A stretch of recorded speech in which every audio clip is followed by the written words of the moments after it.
ಭದ್ರಾ ಬಲದಂಡೆ ನಾಲೆ ಸೀಳಿದ್ರೆ ರೈತರ ಮರಣ ಶಾಸನ. ಹೀಗಂತ ಸರ್ಕಾರದ ವಿರುದ್ಧ ಮಾಜಿ ಸಚಿವ ರೇಣುಕಾಚಾರ್ಯ ಕಿಡಿಕಾರಿದ್ದಾರೆ. ರಕ್ಷಣಾ ಇಲಾಖೆ ಸರ್ಕಾರದ ಏಜೆಂಟ್ ರೀತಿ ವರ್ತಿಸುತ್ತಿದ್ದಾರೆ.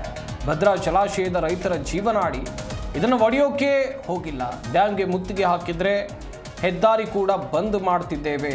ನಮ್ಮ ಹೋರಾಟ ಸ್ವಾರ್ಥಕ್ಕಾಗಿ ಅಲ್ಲ, ರೈತರ ಪರವಾಗಿ. ಮುಖ್ಯಮಂತ್ರಿ ಸಿದ್ದರಾಮಯ್ಯ ಹಾಗೇನೆ ಡಿಸಿಎಂ ಡಿಕೆ ಶಿವಕುಮಾರ್ ಮಾತು ಭರವಸೆಯಾಗೆ ಉಳಿತು ಬಿಟ್ರೆ ಅದು ಕಾರ್ಯರೂಪಕ್ಕೆ ಬರಲಿಲ್ಲ. ನಾಳೆ ಚೀಫ್ ಇಂಜಿನಿಯರ್ ಕಚೇರಿಗೆ ಮುತ್ತಿಗೆ ಹಾಕ್ತೇವೆ ಅಂತೇಳಿ ರೇಣುಕಾಚಾರ್ಯ ಹೇಳಿಕೆಯನ್ನು ಕೊಟ್ಟಿದ್ದಾರೆ. ಸರ್ಕಾರದ ವಿರುದ್ಧ ಹೋರಾಟ ಅಲ್ಲ, ನೀರಿಗಾಗಿ ರೈತರ ಹೋರಾಟ ಅಷ್ಟೇ.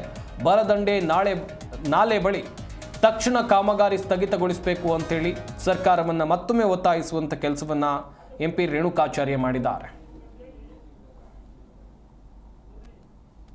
ದೇವತೆಗಳು ಎಲ್ಲೇ ಹಾರೈಸ್ತಾರೆ, ನಾವು ಅವ್ರಿಗೆ ಭಗವಂತ ಒಳ್ಳೇದು ಮಾಡಲಿ ಅಂತ ಪ್ರಾರ್ಥನೆ ಮಾಡ್ತೀವಿ.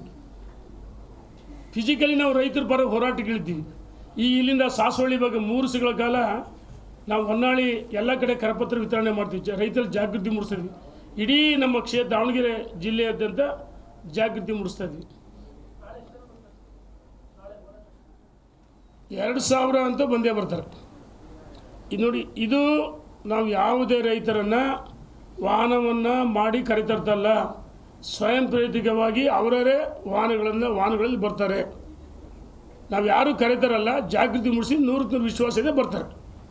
ಆದರೆ ಪೊಲೀಸರು ಎಲ್ಲ ಒಂದು ಕಡೆ ಹೋರಾಟ ಹತ್ತಿಕ್ಬೇಕಂತೇಳಿ ಎಲ್ಲ ಆಯಾ ತಾಲೂಕುಗಳಲ್ಲಿ ಹೋರಾಟಕ್ಕೆ ಗಲಾಟೆ ಆಗುತ್ತೆ, ಅದಾಗುತ್ತೆ, ಈ ಕಥೆ ಹೇಳ್ತಾರೆ. ಆದರೆ ಈ ಹೋರಾಟಕ್ಕೆ ನಾವು ಇಂಥ ಬೆದರಿಕೆಗಳಿಲ್ಲ, ಜಗ್ಗಲ್ಲ, ಬಗ್ಗಲ್ಲ, ಎಲ್ಲದಕ್ಕೂ ಸಿದ್ಧವಾಗಿ ಬಂದೀವಿ ನಾವು. ಈ ದೇಶಕ್ಕೆ ಸ್ವಾತಂತ್ರ್ಯ ಸಿಕ್ಕಿದ್ದು ತ್ಯಾಗ ಬಲಿದಾನದಲ್ಲೇ. ನಮ್ಮ ರೈತರಿಗೆ ನ್ಯಾಯ ಸಿಗಬೇಕಂದ್ರೆ ನಮ್ಮ ಹೋರಾಟದ ಪ್ರತಿಭೆ ಸಿಕ್ಕೇ ಸಿಗುತ್ತಂತ ವಿಶ್ವಾಸ ನಮಗಿದೆ. ನೋಡಿ, ದೇವತೆಗಳು ಎಲ್ಲೇ ಹಾರೈಸ್ತಾರೆ, ನಾವು ಅವ್ರಿಗೆ ಭಗವಂತ ಒಳ್ಳೇದು ಮಾಡಲಿ ಅಂತ ಪ್ರಾರ್ಥನೆ ಮಾಡ್ತೀವಿ. ಫಿಸಿಕಲಿ ನಾವು ರೈತರ ಪರ ಹೋರಾಟಗಳಿದ್ದೀವಿ. ಈ ಇಲ್ಲಿಂದ ಸಾಸವಳ್ಳಿ ಬಗ್ಗೆ 3 ದಿವಸಗಳ ಕಾಲ ನಾವು ಹೊನ್ನಾಳಿ ಎಲ್ಲ ಕಡೆ ಕರಪತ್ರ ವಿತರಣೆ ಮಾಡ್ತೀವಿ. ರೈತರ ಜಾಗೃತಿ ಮೂಡಿಸ್ತೀವಿ.